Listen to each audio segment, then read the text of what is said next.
based on loneliness. The text here is moving from isolation to deep connection. Loneliness is something we all experience in our lives.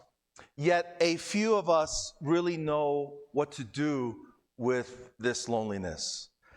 We often see loneliness as something that we have to avoid at all costs.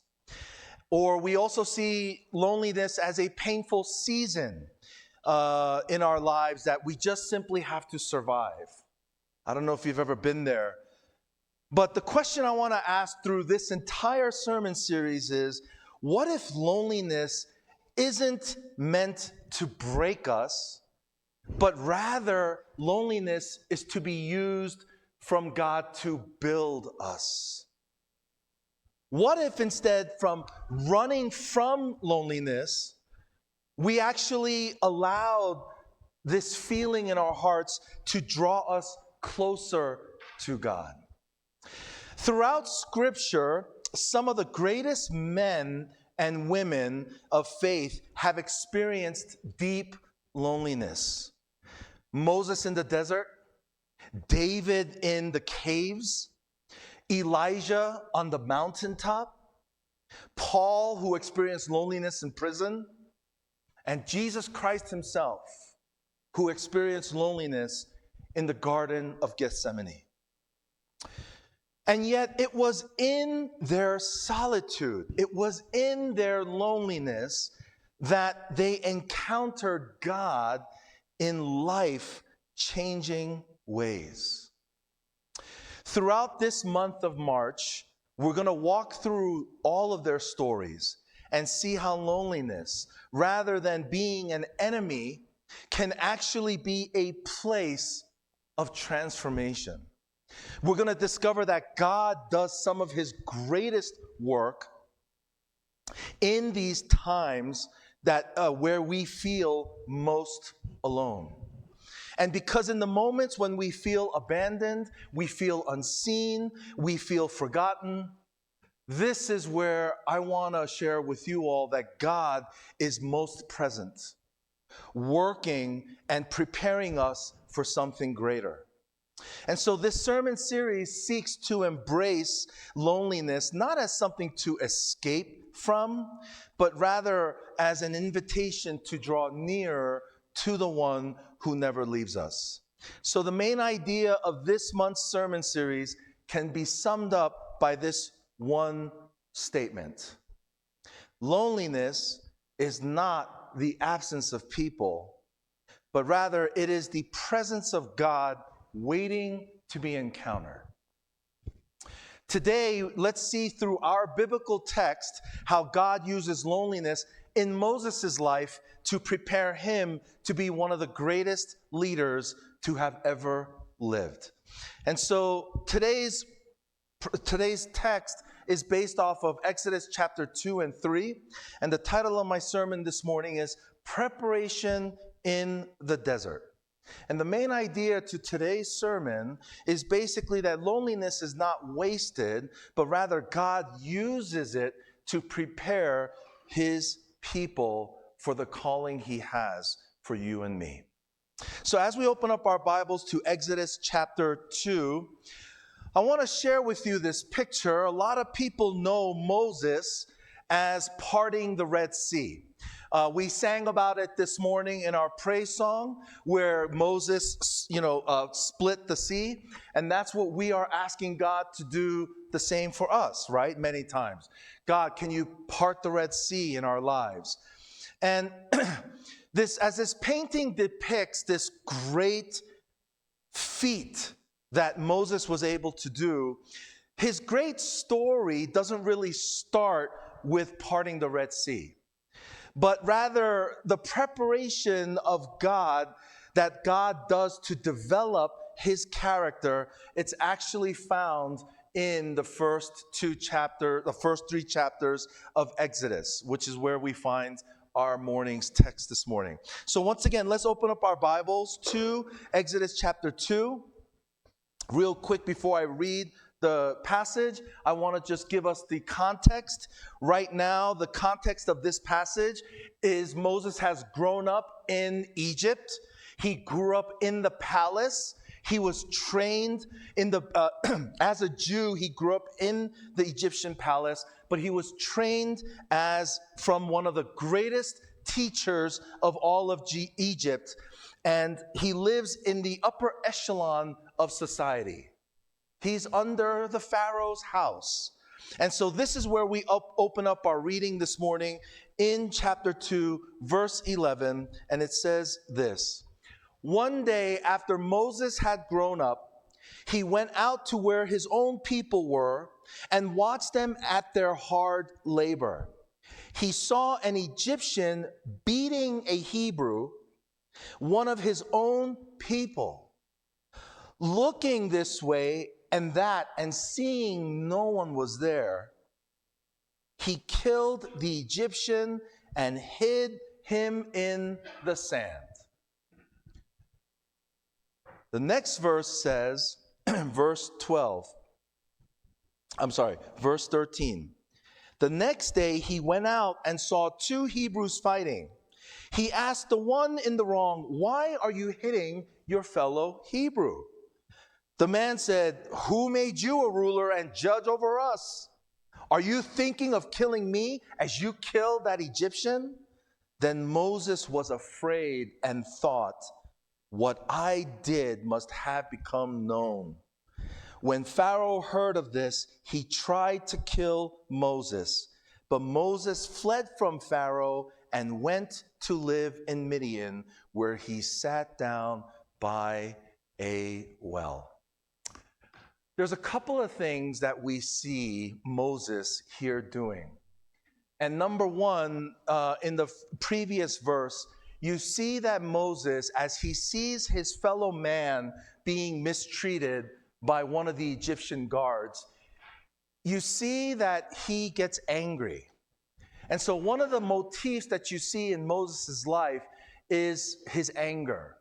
But not only is Moses a man filled with anger, but he also, you see in these verses, that Moses has sort of like this impetuousness, where he tends to act first before he thinks. He tends to act first before he thinks. And so we can learn some lessons from Moses' time of loneliness. Because of his anger, and because he couldn't control himself, and because of his impetuousness of acting out first before actually thinking about things, Moses now is on the run. He has to escape Egypt and where he grew up in, because he made a mistake. He actually made a lot of mistakes. And so there are some lessons that we can learn from this time of Moses' loneliness, because for the next 40 years, he's going to be in a desert by himself, tending flock and becoming a shepherd. And so the context is Moses, again, is raised as an Egyptian prince. He steps in to help his people. But instead of being praised for it and saying, "Oh, Moses, you did such a great job. Thank you for sticking up for us lowly people," he's actually rejected by both the Egyptians and his own fellow countrymen, the Hebrews. This is where Moses' season of loneliness begins, as he flees to this desert place in Midian. It's a place of isolation. Moses undoubtedly must have felt the weight of rejection as he lost everything. Moses lost his identity, Moses lost his position, and Moses lost his purpose in life. I don't know if you have been there in your own life where you feel the weight of rejection, where you feel you've lost everything, where you feel you've lost even your identity. But the key truth that I want you to learn this morning the weight of rejection is this. Loneliness often comes after a major life shift. Moses actually had to be forced to leave behind everything he knew in order to be able to embrace the person God wanted him to become. A key point here, I just again once want to say, is that God doesn't call Moses to become a leader in the palace. Notice that. God does not call Moses when Moses' life is going really well and he's living under Pharaoh. God's calling comes to Moses in a time of loneliness in the wilderness. And so many times you and I may feel forgotten in life's major transitions, because that's actually when we feel the weight of rejection. Think about it. If anybody here has ever lost a job, you've been working really hard at a place and you're trying to make it, you're trying to climb the corporate ladder, and then all of a sudden you're told you're let go. Or right now, what a lot of federal workers are experiencing right now is some guy asking them that they don't even know, they don't even report to, give me 5 bullet points of what you did the last week so I can still keep you as a federal employee. Do you understand how harrowing that must feel? That must feel so upending and nerve-wracking.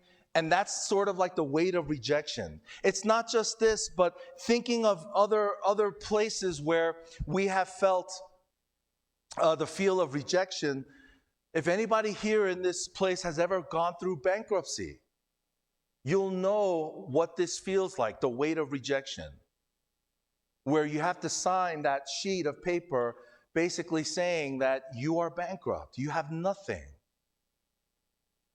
Whether you're a man of the house or whether you're a woman of the house, imagine how you feel when you lose everything and the identity that you feel is lost. And so I want to say that loneliness comes after a lot of these major shifts in our lives. And so how do we deal with a lot of these major shifts that come upon our lives?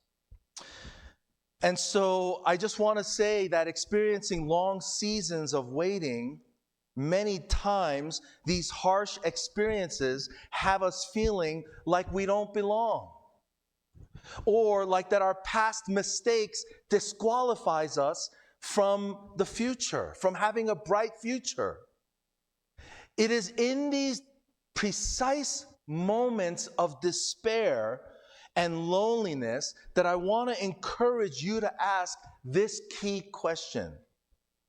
What if our loneliness is not a punishment for the mistakes that we have made in the past, but what if rather it's actually a preparation from God that He desires something greater with you? Because many times we may feel that spiraling downward feeling of loneliness, emptiness, when we lose everything. But many times, if we didn't lose everything, it wouldn't actually propel us to move forward. Because think about it for a moment. For those who have had job losses, for those who have had bankruptcy in your lives, for those who may have even lost friends, not through death, but maybe there was a bad breakup. Or maybe for you, you've dated somebody that you really loved, and you thought that this was the person you're going to spend your future with, but then all of a sudden, that breaks apart. Once again, without these major shifting points in your life, many times we can't move forward. And I want to share with you, I want to encourage you That in that season of feeling rejected and in that season of feeling lonely, where you feel like, oh man, I'm so stupid and I shouldn't have done this, or I made this mistake. Maybe it's not a punishment from God. Maybe it's a loving sort of pick-me-up where God is saying, unless I took this away from you, you would not be able to move forward. And that's what happens a lot of times. The second thing is this second lesson that we can learn from Moses' escape into the desert is the long season of waiting. Moses spends the next 40 years in the wilderness. The next 40 years. At that time, Moses undoubtedly must have felt forgotten. Here he is, a man of position, a man who had it all. He was second only to Pharaoh. He was raised under Pharaoh's house, his palace. Everything that Pharaoh had was at Moses' disposal. And yet, after these mistakes, what happens? He becomes a shepherd in the middle of dirty sheep, taking care of dirty sheep for 40 years. Could you imagine how you feel forgotten? You went from a place of palace to a place of desert, and you just feel utterly forgotten. He has no palace, he has no title, he's just in the wilderness and he's waiting. See, going from the great palace to going to the great plains, tending sheep, this had to have been a very difficult time for Moses, as he may have felt forgotten and he must have felt like an utter failure. But God was doing his greatest work in Moses by developing his character in this time of obscurity. See, here's the key truth that we can learn from this part of Moses' life. Okay. I think there's a little delay with our thing, but here is the key truth. Loneliness can feel like we're stuck, but God is working even when we don't see it. Is it, I think, is there a delay? That's okay. Oh, there we go. I apologize for this. Yeah, it's okay. We're just going to continue moving on. But once again, I just want to say that loneliness can feel like we are actually stuck when God is working, even though we don't see it. What do you think God was doing for Moses during this time of Moses' loneliness? Sorry, it's okay. I'm going to try to connect. If you all just excuse us for this little technological snafu. It's okay. I'm trying to connect with the app. Oh, there we go. All right. So, okay, let's get to the key truth. Can we see it? Perfect. All right. Loneliness can feel like we're stuck, but God is working even when we don't see it. See, the wilderness was where God met Moses. It's not in the palace. And one of the greatest gifts that God can give you and I is actually an extended period of loneliness. Because that's where we are able to somewhat be retrospective and think to ourselves and take an honest look at ourselves. What do you think God was doing to Moses when he was waiting for those 40 years? I'm sure during that time, Moses could have been thinking, these stupid sheep, they don't go where I tell them to go. They're so dirty. They have minds of their own. They don't even listen to me. Man, but I was in the palace. I was in the palace doing great things, and every person that I spoke to who was underneath me did everything that I commanded. Not like these sheep. Oh, they're so annoying, these sheep. What do you think God was doing in Moses for those 40 years? I have to imagine that what God was doing was preparing Moses. Because I believe Moses, for the first time in his life, went from a place where he grew up in a palace, was spoon-fed everything. And I don't know if you know people who have been spoon-fed everything, given every luxury, given everything in their life that they could possibly want. You notice that people who are spoon-fed, they do not know how to self-reflect. Life is given to them. They think everything should be theirs. They don't know how to deal with loss. Whenever they lose, they get upset and angry. But have you ever seen kids who have gone through deep pains in their life? They know how to process. They think deeper about themselves. Why? Because they've had an extended time to think. And this is what I believe God is doing. For Moses, what God was allowing him to go through in this period of the desert was actually a time of refinement for Moses. After acting in anger and killing an Egyptian, Moses flees, likely feeling the weight of the world, both, his failure and his unchecked emotions.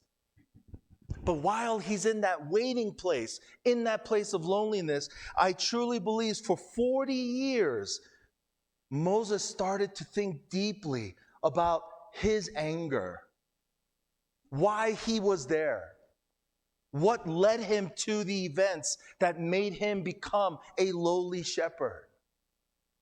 And then not only that, but it also made, I believe, what God was working on was his impetuousness. Remember, in the palace, and what got him here in the first place for Moses was he acted first before thinking. He wasn't patient. He was always acting with his flesh. And many of us do this, like Moses. But for what was God doing? Making him a shepherd. Do you know, again, I've researched what it takes to be a shepherd. And do you know what I found out? First of all, shepherding is very slow. It's really slow. Like, if you're from a fast city like that, Denver or New York City, where everything is moving, at a fast pace, people don't have time for waiting on a sheep. Like going really slow. But shepherding is really slow. Not only is it really slow, but it requires patience because it's a lot of patient work. This is the exact opposite of Moses' impulsive, action-driven nature. In this hidden season, Moses had time to reflect on his past mistakes. And in the same way, God can be using your long season of waiting to actually mold and to shape you, if you allow him to do this to you. But how do we do that? You have to be willing to be self-reflective. It takes a lot of time, a lot of patience, and a lot of self-reflection. If you have a problem with anger and impetuousness, many times acting before you think, no doubt you're going to have experienced many troubles that have fallen into that you fall into by your traps that you have made for yourself. But if you allow God to work deeply within you, during an extended season of self-reflection, what comes out on the other side is a more humbler, a more patient, a more loving, caring, nurturing human being, which is what Moses became after shepherding these sheep for 40 years. God turned Moses' stage of loneliness into a great asset. He was preparing Moses to become a patient leader. Because had Moses been the leader that came from the palace, I don't think he would have led God's people effectively. And then finally, we're going to read how God meets with him in the burning bush in the first few verses of chapter 3. Now Moses was tending the flock of Jethro, his father-in-law, the priest of Midian, and he led the flock to the far side of the wilderness and came to Horeb, the mountain of God. There the angel of the Lord appeared to him in flames of fire from within a bush. Moses saw that though the bush was on fire, it did not burn up. So Moses thought, I will go over and see this strange sight. Why does the bush not burn up? When the Lord saw that he had gone over to look, God called to him from within the bush as he said, Moses, Moses. And Moses said, here I am. After 40 years of wilderness in the desert, God meets Moses in the wilderness. What I want to focus here is on these two words that I bolded here for you all. Moses, Moses. Look, I don't know if you caught this, but look at what it says here. Moses, Moses. What is God doing? He is calling Moses by his name. His name. Not, hey, you. Not, hey, future leader. But he calls him by name. Do you know what this means? This means that for the entire 40 years that Moses was in the desert, God never forgot his name. He never forgot him. And I don't know how long your season of loneliness might last, but I want to assure you of one thing. God will not forget your name. He will not forget who you are, because he is shaping you to be what he wants you to become. After 40 years of preparing and training Moses in the desert, he is training him to become a humble shepherd. Moses is now ready for God's new mission for his life, to lead his people out of Egypt. See, Moses' loneliness and time of separation wasn't wasted. It was preparation for what God had planned even before Moses was born. And he knows your name, just like he knew Moses' name. And I don't know what you're going through. I don't know what extended period of pain you might be going through. But many times, God is using that time to prepare you for something greater. And for us today, while these seasons of loneliness might not be what we desire, because we really don't like these seasons, I just want to encourage all of us here that God can use these seasons as preparation for a greater purpose. The key question here you must ask yourself, you might be asking yourself is, well, what if God is preparing me for something bigger than you realize? I think that's the question we should ask ourselves when we're going through these long extended periods of pain and loneliness. Instead of saying, why God? Why are you doing this to me? You're such a mean God. A better question would be, how are you preparing me for what's in store for the future? As we close, you might be gnawing at this question, but this season is so difficult. I don't want to keep being in this season. How do I draw the strength to do this impossible task of feeling lonely? Well, I want us to listen to these words in Exodus chapter 3, verses 10 and 12, where God speaks to Moses in his loneliness and calls him into something greater. We're going to finish with this. So now go, I am sending you to Pharaoh to bring my people, the Israelites, out of Egypt. But Moses said to God, who am I that I should go to Pharaoh and bring the Israelites out of Egypt? And God said, I will be with you. You know what I thought was so funny? Moses asked this question, God, who am I? Who am I to do this amazing thing? I can't do this. Who am I? God could have easily said something like, well, you're Moses. You are the person that I've been shepherding. You were raised in the palace. You were under Pharaoh. I drew you out of the water. He could have told him who he was. But God doesn't do that. It doesn't matter who Moses is. Because what is God trying to say in this season? He's saying, this is not about you. This is about me. I will be with you. I, God, the maker of heaven and earth, I will be with you.